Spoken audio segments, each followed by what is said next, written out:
Justing making a case for Garrosh in game number 1 versus Team Freedom. But as we know Justing, he always seems to have this favorite warrior each week almost, where he kind of just cycles through, and then as other people start to pick it up, he's like, oh, that's old news. I'm the Garrosh hipster. I'm already playing Diablo. I'm already on Diablo. I'm already on the very end before it's cool, you know? What's the next one that he's going to bust out? Is there a very uncommon warrior that you would like to see? I'm trying to think off the top of my head. I don't have any. Most of the warriors do see play at some point in time. And I'll be honest, I'm totally fine with Johanna not rising back in the meta. So Justin, just go ahead and leave that one away. Just stick to Garrosh. That was lots of fun. I enjoyed casting that last one. Well, game number 2 is going to take place on Dragonshire, chosen by Roll20. And I was going over my stats during the Garrosh piece, and that's just not a normal pick for them as far as I can tell. They picked it one time in part 1, but it was also versus Freedom and they won. That's the secret. You'd be able to take out Freedom through macro play, wave clear, getting those rotations, being able to get the upper hand there. I do feel like there was a lot to pinpoint about the draft specifically for Team Freedom when they ended up picking up the Brightwing. We all knew that last slot was kind of awkward. I gotta bring it up. It's just the fact that I don't totally hate the direction they went by going into the Sonya, but they were stuck between all main warriors are a bit of a struggle. All main supports are a little bit awkward unless they were willing to, commit to that double support playstyle. But it wasn't the standard. It wasn't with the Ariel, and more importantly, didn't have a great hyper carry. I respect the attempt to recover the draft. I'm a little skeptical of that Brightwing transition from Freedom. What an interesting ban from Team Freedom. I would argue probably one of the most effective bans you could have in Roll20 ever. Any overlapping character you can remove from them suddenly removes the draft variance that they can have, significantly. Yeah, that's what they know of before, but it does seem like Prismat had shifted far enough away from Greymane that it wasn't as much. That's kind of the old Yoda Roll20-esque, where they would pick it because they had 3 different people. Ariel and Garrosh Chromie. That is a Prismat pick right there, is Chromie. Yeah, second high Chromie on Dragonshire in North America so far. Both games that we have seen, she has seen attention before the secondary ban phase, and that is not very common on this map. So seems like we have found a little bit of a maybe, higher appreciation for Chromie here. But the Garrosh that high up once again for Roll20 really does stand out, showing maybe a bit of a staple for them going forward. Team Freedom typically is the team that know to have those couple of things that are a little bit too hard to deal with. And, right as I was going to say, but it seems like Roll20's got it figured out. They break out a different one, being the Ariel Medivh. More importantly, it's just the Medivh on a 1-4 map like Tomb or Dragonshire. My question was, with a Greymane ban and then Genji ban and a first pick Ariel, would Team Freedom adjust and play a true double support style? Because although they respected it at the Western Clash, they banned Ariel a lot. They never played a full double support. It was always something like with Dansky's Medivh, or maybe with a Tassadar. And in this case, they're going to stick to their guns. They're going to bring it in Dansky's Medivh, which is very good. But it does still mean that there is no additional cleanse to help out Ariel against the Chromie. Yeah, and that is, a lot of the positives that come out from having the secondary support onto your team is that the cleanse mixed with the cross supporting is going to be enough to make up for the window where Ariel does not have a full bar of energy and hope. You can still argue that Medivh Shield may even be better than that because you don't have the same duration as cleanse, but the displacement can never be made up for. And you can say, well, he has the portal, but if you have to portal solely to stop one heroic, we've seen when Tassadar abuses that with that 20 upgrade that we managed to see in the last game, it sometimes doesn't matter. Like, the portal has near 100% uptime, but it's got a long-standing duration where it is going to exist, and you can't redirect, even with the level 1, because then sadly you lose the CDR. It's a huge trade-off. That's why talents exist, turns out.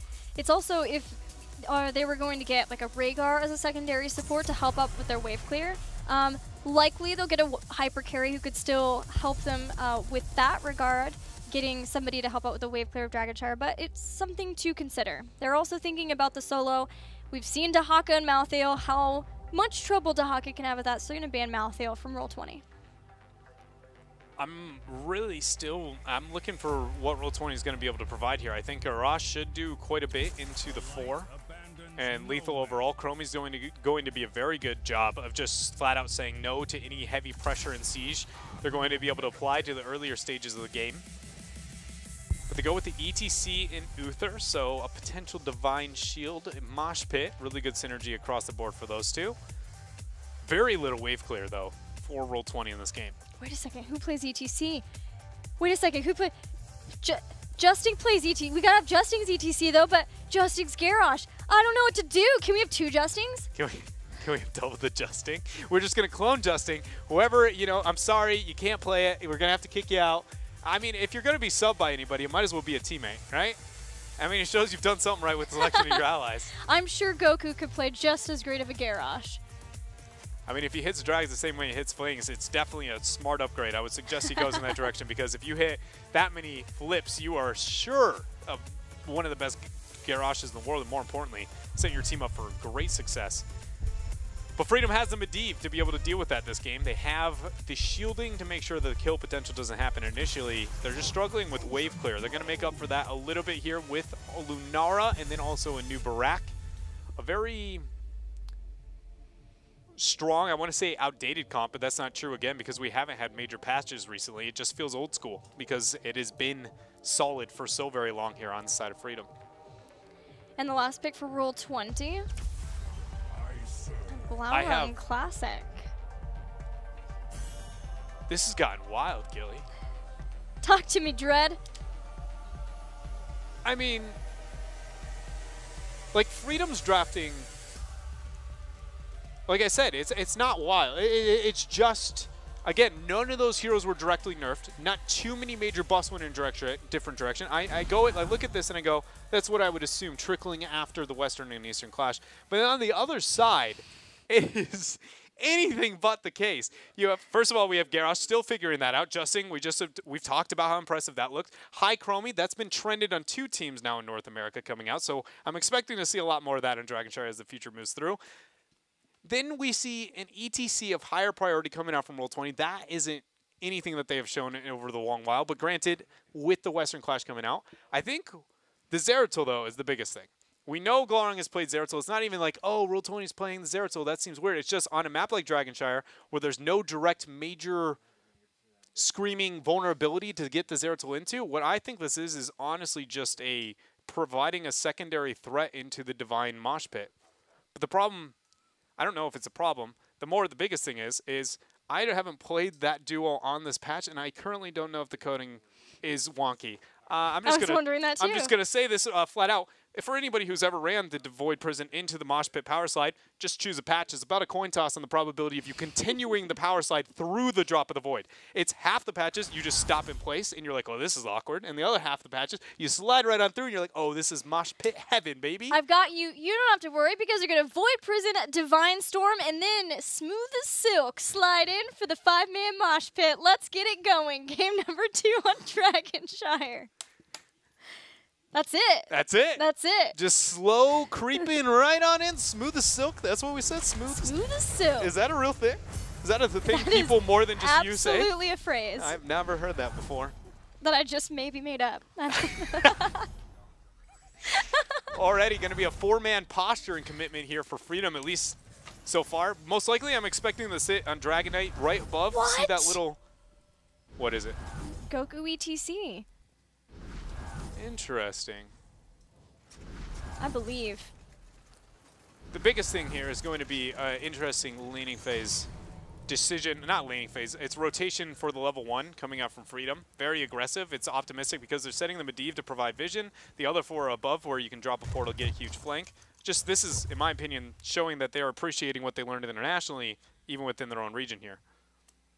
This is very L5, if you will. That's something that they really got very, very effective with. So did Tempest, too. Their level 1 rotations were pretty to be able to watch unfold. Team Freedom has shown up in the mid. Roll20 went bot just in case Team Freedom maybe was going to show up and try to early siege with the Aerial comp. It also lets them set up to maybe try to counter the rotations. But Goku, my friend, you are going to be a solo laning ETC in the top, and Team Freedom are going to do what they can to abuse that. This is a really interesting laning phase. There goes a beautiful flip.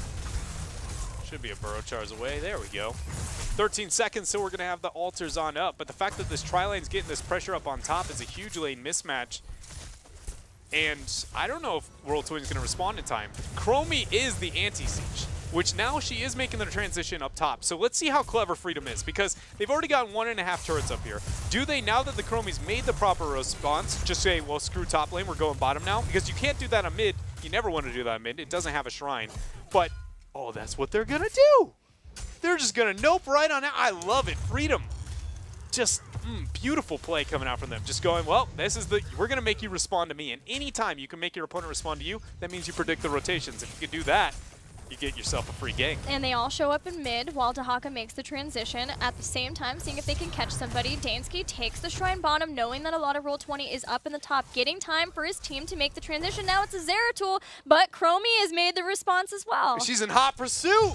She's chasing it on down. She might not be a Vala, but she understands where this is going. Transition on bottom saying, not today, we're going to stop this. That was...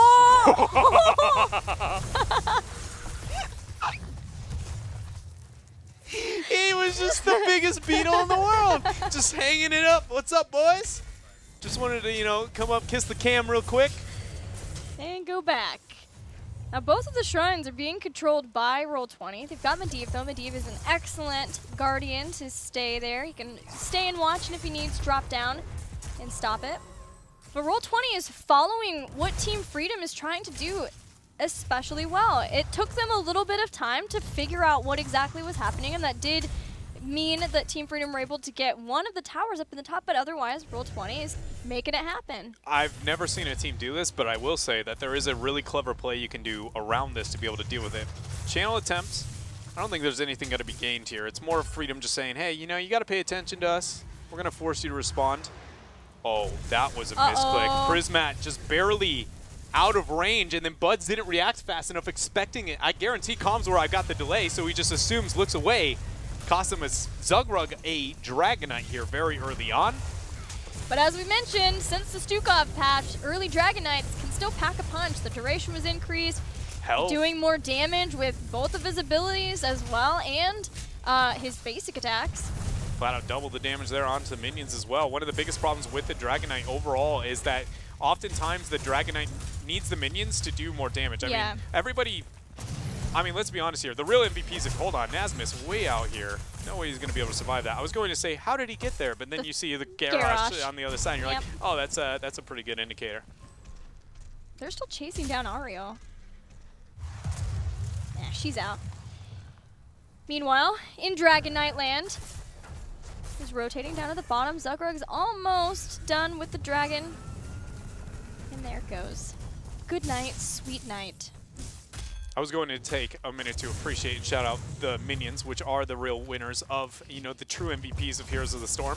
No matter how much you don't really like to appreciate how big of a punch they pack, when they are in large numbers, they do hurt really bad onto structures, especially as the game moves on. Ever since we saw the changes to the catapults, I want to say that was about 9 months ago. It's been a minute. It has been a minute. One of my favorite patches in Heroes of the Storm, actually. Absolutely adore the catapult changes. Well, unfortunately for Dansky, he is about a level and a half into Master's Touch and only has 5 stacks. He's been having to rotate around quite a bit, keeping eyes on Roll20, so that's been somewhat slowed down. Toss, Hammer of Justice. Prismaticism drops all the Chromie bombs, but Zugrug burrow charges out. I feel like this game is just going to be, how many burrow charges do you actually see Zugrug use offensively is really going to be telling, just because, I mean, it's rather apparent. We know that with Garrosh coming in, especially the priority that we see being displayed for Roll20 onto the hero, that only makes high mobility heroes even that much more higher or valuable, and relying on him be able to burrow charge on out all the time is a really awesome tool. So does he have the confidence ever to be using that offensively now that he has a Medivh on the other side, or does he have to wait until the 13th threshold? Because that can happen just over and over again. Yeah, I can. There's no temporal loop, though, to bring somebody back. Chromie chose Slowing Sands. Goku and Glaurung are caught here. Burrows. Medivh. Portal there. Portal out. Gave him the old switcheroo, too. That was some rich level BM respecting that one. Give the portal, get him out. Just go ahead. Here's a dismount. Get yourself 2 more Master's Touch stacks. That's still one of my favorite Medivh plays I have ever seen, is when he dropped down to steal with Leyline and Lockdown just caught him with a time trap. It is actually 10 out of 10. We've seen more Thornwood Vine rise all over the world. The last series and Naventic, or excuse me, Lag Force was not the only team to be picking that up, but they were the most likely to stick with it throughout time, and now it's been picking up traction elsewhere on the map. Prismat's under a lot of pressure here. Good flip there from Justin's going to keep him alive. The stage dive, it's going to be used. Goku power slides away. No kill gained, but Roll20 does have a Dragonite feeding away through mid. Oh man, and there was still Burrow charge. Leyline Seal follow-up though, maybe not necessary for the team to escape. Zugrug was dragged in, pulled in, thrown in, but still was able to make it out before the end. Roll20 has a lot of their heroic abilities except Stage Dive and Warlord's Challenge should be up fairly soon. They still could maybe force something once Glaurung gets out of this Dragonite, but for now they're happy to siege up in the top. Do a little dance. Get down tonight. No, that was actually the Dansky really abusing the mobility, I don't know, happenings whenever you end up using the punt there onto the Dragonite. If you lose the vision, you suddenly can't move through and you get all kind of stuck on the front wall. It's really nice to be able to set yourself up for free auto attack speed reduction, minimize the damage of that Dragonite. Goku, really good positioning there, trying to zone off Cure to make sure they get the get this bottom fort going toe to toe. This is a slight edge over to Team Freedom though. When I say slight edge, I'm gonna say actually a lot bigger edge than I'm giving credit for, because they have no actual solid top laner on the roster of Roll20, that if this top 4 ends up going down and leaving the Dahaka mismatch in the long periods of time is going to make Glaurung's life that much more dependent to the top lane. And if he keeps doing that, suddenly Roll20 should be less successful into the bottom stages of the game. It took them so long though to siege the fort. No, they did not get it. Roll20 was swift with their rotations. They knew that there were a lot of responders to the Dragonite. Silence. And then they got the fort in the bottom. Now they're going in for the fight though. Big Void. It's going to hit 3 members. There's the ley line to get the counter afterwards. Perfect timing. Justing still there, but really low, using his armor. Divine Shield though too, he tosses Zugrug in right on top of Prismaticism. The Crystal Aegis has been used, but Medivh drops no more Master's Touch stacks. Yeah, Dansky onto the side was actually punished there. Now Collusion's going to be quick to follow. Glaurung ended up getting killed there by Cure off onto the side. So a 2-for-1 trade going in favor of Roll20. And it looks like they're going to be able to gain what this all started over here at the Giant Camp, picked up for Roll20. Cure just barely able to make it out of that drag range. And this game is not working how Freedom expected it to. The Chromie high in transition has decentivized the Aerial effectiveness into the earlier stages of the laning, so I mean it makes a bit of sense as to why we see that from them. But more importantly than that, this mid game hasn't been very, you know, synergistic between Team Freedom and their rotations around the map. They did do a great job into the team fight specifically, especially that lane line from Dansky. But you can see that, you know, it's not the same that we got from the Western Clash out of them. Even the initiation, the isolation goes on the Uther, the stun comes out from Ariel, and then suddenly nobody's else there for the damage. And then Dahaka without isolation, no adaptation. He's pretty much just a walk and drag. And we've talked about the Lunara Thornwood Vine over Leaping Strike. You are reliant on others largely to get the kills for you. And so far that has not worked out as much as Roll20 been able to get kills. Roll20 even get another Dragonite. And now they're focusing the top lane, which is absolutely huge impact for them, for the same reason that Team Freedom getting that top fort would have been big for them the other direction. Suddenly Roll20 has a lane that they are winning that they shouldn't be, and it allows for that laning mismatch to not necessarily be always in Roll20's favor, but it goes in like a wave, conveniently, with the minion waves. As it pushes again, then Roll20 has a huge advantage, but then while it's pushed against and Dahaka threatening outward, it goes over to Team Freedom. But the Dragonite's just kind of dancing around and just drawing aggro while the rest of the 4 members of Roll20 do work through the mid lane. Yeah, seeing where they can poke in and get some kills or take down another one of the forts. They're ahead, but only a little bit over Team Freedom. Slowing Sands being thrown out there for Prismat. giving them a nice escape in case anything goes bad. Stage dive still not going to be used there as Dahaka and ETC doing their best on the bottom half. Stun comes out after the taunt used.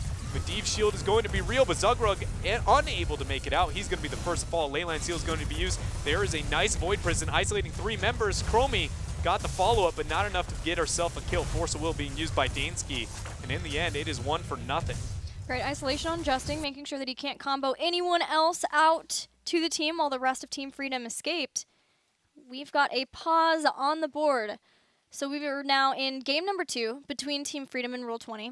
And Team Freedom still seeming to struggle a little bit versus Roll20.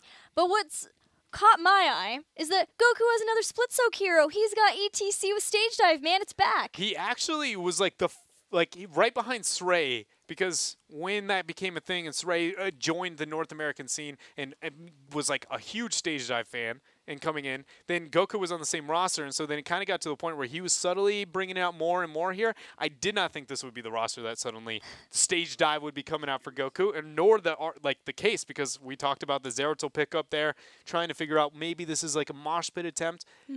But they go with the stage dive and they're making it look good so far. I just feel like a lot of this is just anti-teamwork coming out from Freedom. They're very much trying to figure out what they're doing with not only their drafts, but how to approach the game. Like, you saw they had a game plan, and then it didn't work, and then they're like, all right, mix it up, and then suddenly it was like, oh, that's not working either, huh? And then it was just like, we're just going to let whatever happens, happens, and not trying to stop the momentum gained by Roll20. Dread, Freedom ended up going up to the top at the beginning of the game, forcing Chromie up, and we remarked at how good it was at being able to pull around the members of Roll20. But Freedom also had a strong four-man, the strong four-man that we generally see rotating between mid and bot. Is it really the Chromie alone that is so scary that they had to make those adjustments and couldn't just go for the standard mid-bot rotations? I mean, I feel like I would argue from their perspective it probably is the justification they're using. I personally don't feel like it is that big of a threat, though. No, I feel like you can. Chromie's only a problem when you have sustained siege for long periods of time. The same way that like Stitches is a 1 hook for 16 seconds on a siege potential. So if he's down, you suddenly are like, it's a 1 versus 4, or it's a 4 versus 5 in terms of the siege and the threat that it provides. Chromie is the same in the fact that you have to stand still, which means long team fights or long sieging is most likely where she's going to be successful against defending. So what you do to be able to make up for that is you just drain the ammo, concentrate on the minions getting in the long run, because their wave clear is poor. You don't want to be using that all on making sure you're rid of the wave.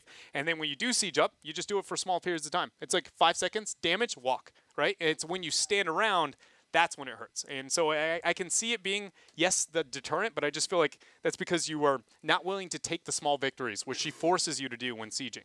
If you do so, though, suddenly, yeah, she's good, but she's not nearly as scary as she is for those long fights. And they even had Medivh, so they could have been rotating between those 2 lanes even faster. Yeah. So it was interesting to see that change up, but good on Roll20 of being able to identify and keep up as best as they did. I mean, Prismat literally beat the tri-lane to the bottom half of the map, understanding that immediately middle's not going to be that impactful. Like, let's focus on stopping bottom, because if they get that too, then it's going to be a really bad time for us. Like, Roll20 is doing a lot of things very right in this game to be able to stop that. It's just, is Team Freedom necessarily putting enough pressure in the areas that they should be compositionally to really allow this game to be in the state that it is right now? And I feel like they have failed to be able to apply that pressure with the draft that they had into the earlier stages effectively. Well, we are still waiting for the teams to be able to get back into the game and ready to conclude this game, so we're going to head to a quick break. When we come back, we'll have the conclusion of our Dragonshire game.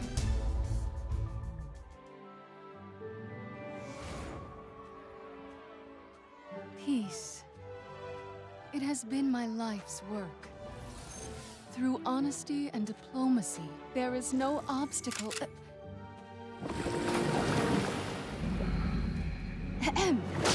There is no obstacle we can't overcome. Within each of our hearts lies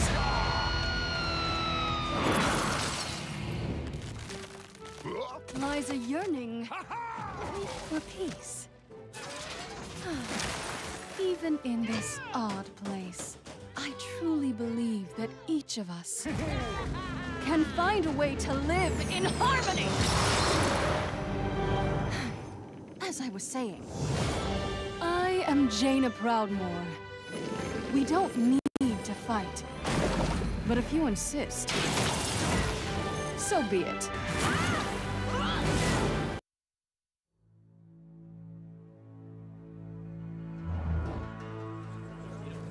I'm searching for an apprentice.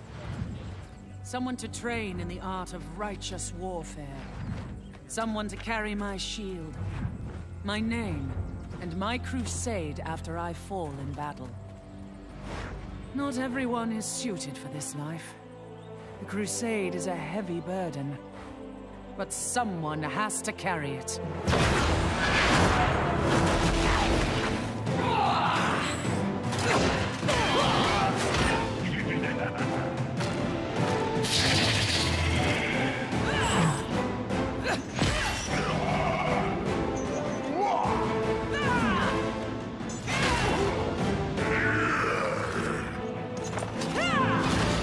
My name is Johanna.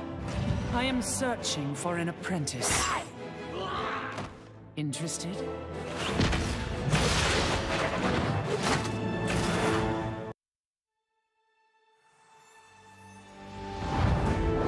Life is an adventure. I mean, have you seen this Nexus place? There's limitless worlds to explore. Constantly new things to see. Ew! Sure, there's danger too. What's an adventure without a little action? Oh, I can help with that. I am a Storm Scout after all. And for Storm Scouts, life is an adventure.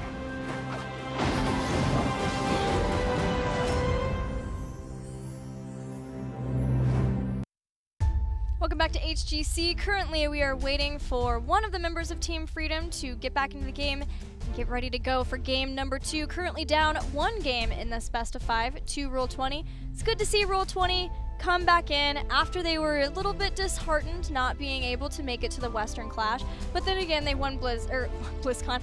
My goodness, Bloodlust. So they at least ended on a pretty positive note for them. They also got the 3-0 over No Tomorrow. Yeah, I felt like after Bloodlust, like, you know, Glorung felt, I mean, it wasn't like overly confident by any means. It wasn't like, oh, suddenly this means that it's the end of the world, but you could tell that it was like, well, at least we're able to win that, and it shows that we're still kind of growing overall. We were able to perform here still against the top of NA, and they're showing it here. It's just not how I expected, honestly. A lot of this is not how I assumed. I expected a bit more synergy coming out from Team Freedom and also draft variants. I expected to get a little bit weirder, not on the side of Roll20 with the implementation of Garage. And now I'm suddenly going like, how good is Roll20? Because yes, they are being synergistic, but I don't, again, feel like there's a lack of pressure on the side of Freedom. And then it's also like, is it just the Garage? Like, we're yet to see a draft be focused on just like, what if we remove this? Yeah, two games in, maybe if the victory for Roll20 is in this game, then we would see a ban. But it does feel like it is just so up in the air where his power level truly lies, and maybe it's just more of a team preference thing, what we're going to see him. You know who we really haven't seen a huge amount of is Stukov. There was a little bit at the Western Clash, but other than that, did we have one maybe today in Eastern Clash? Or today in Europe? Yeah, we had one in Europe. Oh, okay. I believe we had one played in Europe, or at least paid attention to in the draft. I agree with you, it is surprising. I honestly feel like Stukov is insanely impactful. Silences are, unlike blinds, hurt everybody in the game. And to have an AoE one that doesn't cost mana, to be overly synergistic with a lot of other things in the game.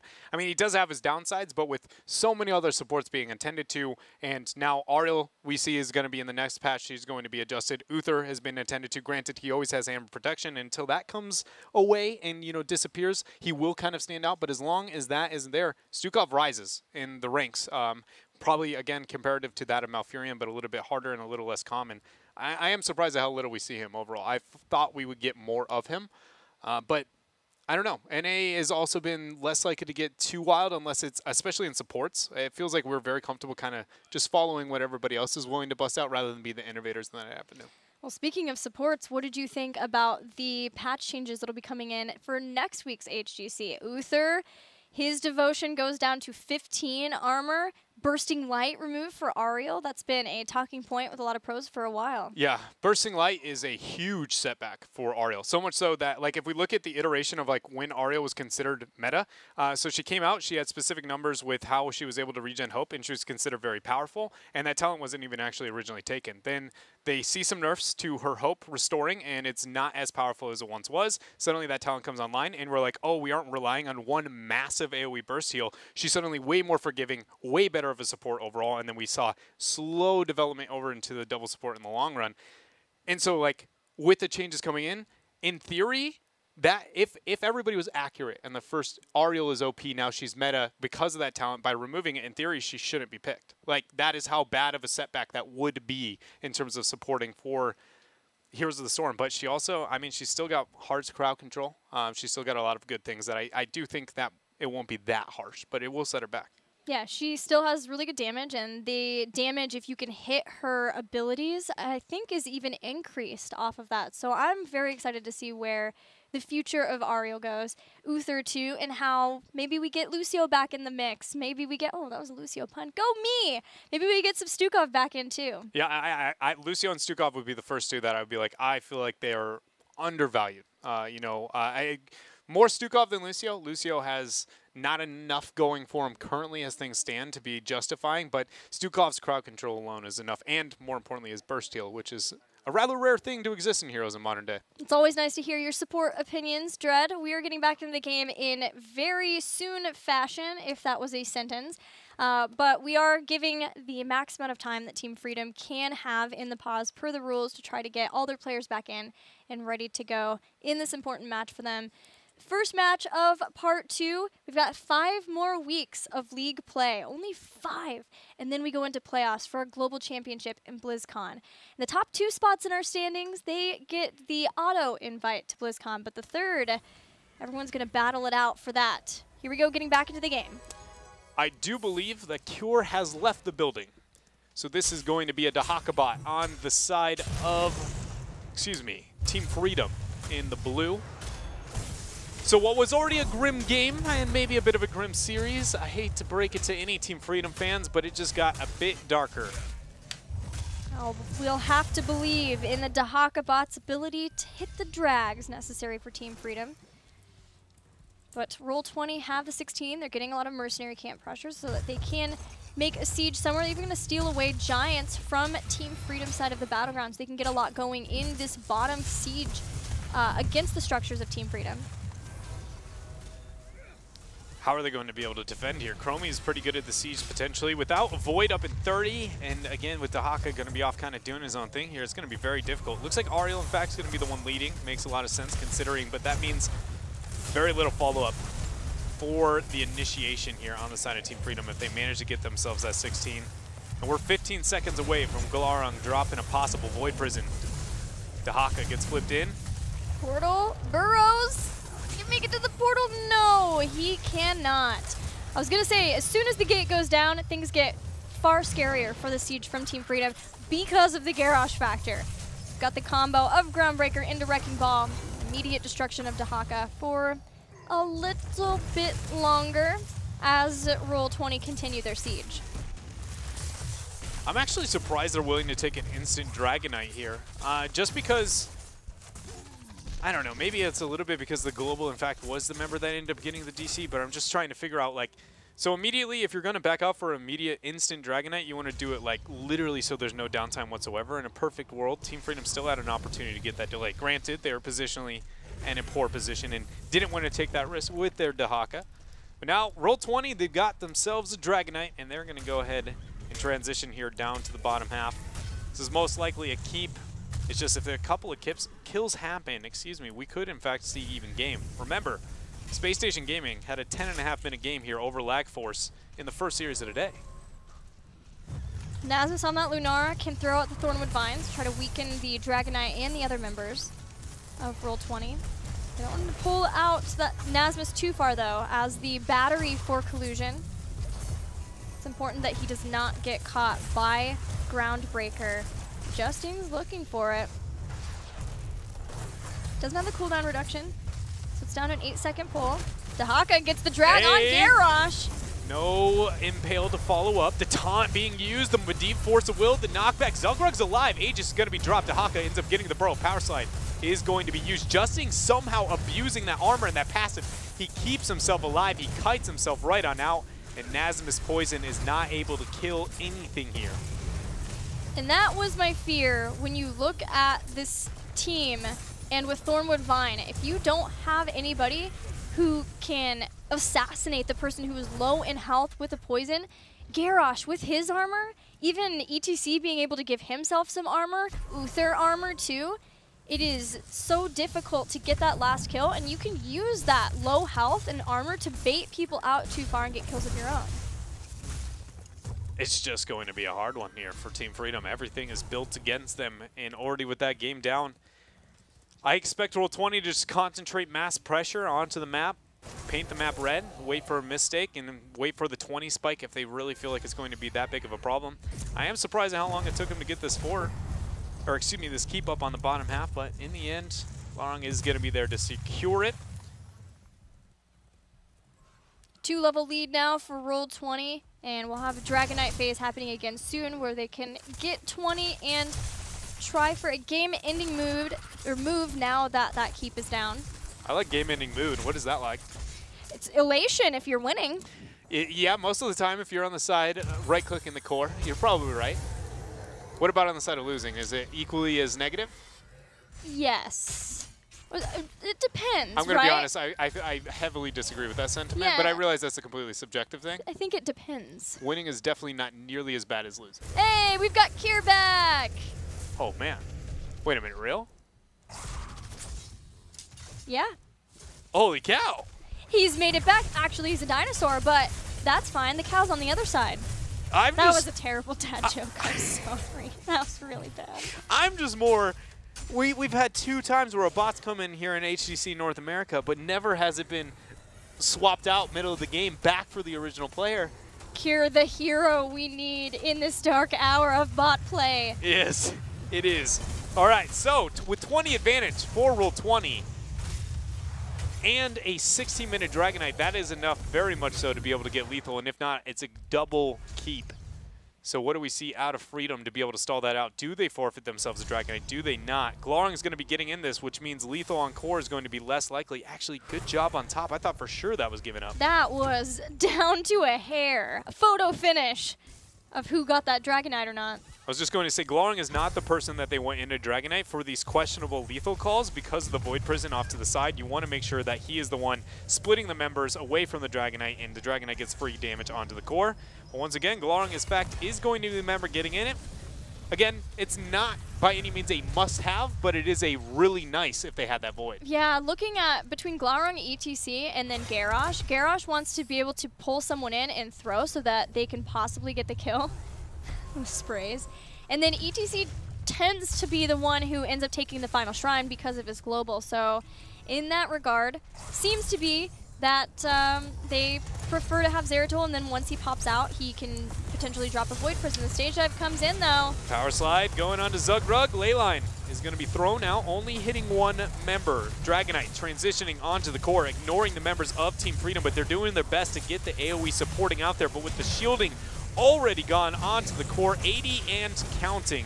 I don't know if the Dragonite is going to be necessary. We got to remember there's a Void Prison right after this. Roll20 is going to be able to take game number 2 over Team Freedom.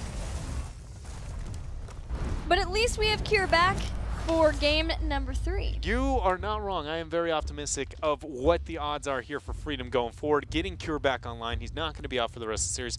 More importantly than all, I mean, let's be real here. It's inconvenient that he ended up getting the GC, but it really didn't change that much. Like, there was maybe 1 keep gained in the process, but over the long run, they were struggling, continuing, getting worse and worse there. And Roll20, end of the day, they know how to end the game, doing it right. Even not even needing the Zeratul on the Void. It only hit 1 target. That is not optimal, and this still was a pretty confident win. Yeah, they had gotten a lot of damage done by the time the Dragonite actually fell, enough that the rest were also focusing on a couple of different people, and Uther seemed to be the primary focus, at least for Dahaka, and Garrosh with some clever throws, both for his teammate, and then Dahaka were able to keep alive the Uther just in case it came down to the supporting of that. But speaking of Garrosh, man, is it time for a Garrosh ban? Roll20 seems like they are very focused on it, but at the same time, that seems... I don't know. If it was not the new hero, I would say no. But because it is the new hero, I say yes.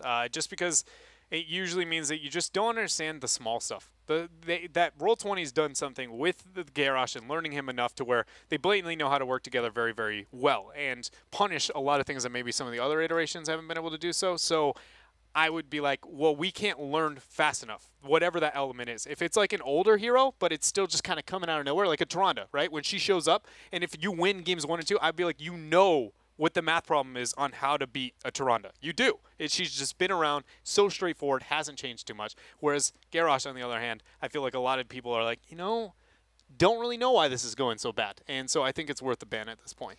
It's a little concerning to me that Team Freedom seems to have been struggling in team fights. Granted, Roll20 has banned Genji both times versus them, but we know that Team Freedom can fight even without their Genji. They have a lot of elements, a lot of heroes that they can use to bring the aggression. So we'll see if they could do that in game number 3 right after this commercial break. We'll see you soon for game 3.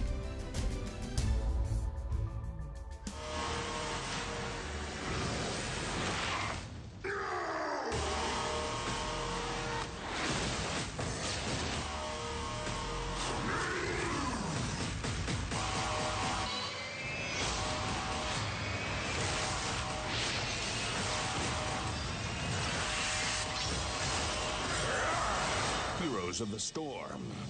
Get a Heroes Legendary Loot Chest included with Twitch Prime. Rated T for Teen. Victory or death.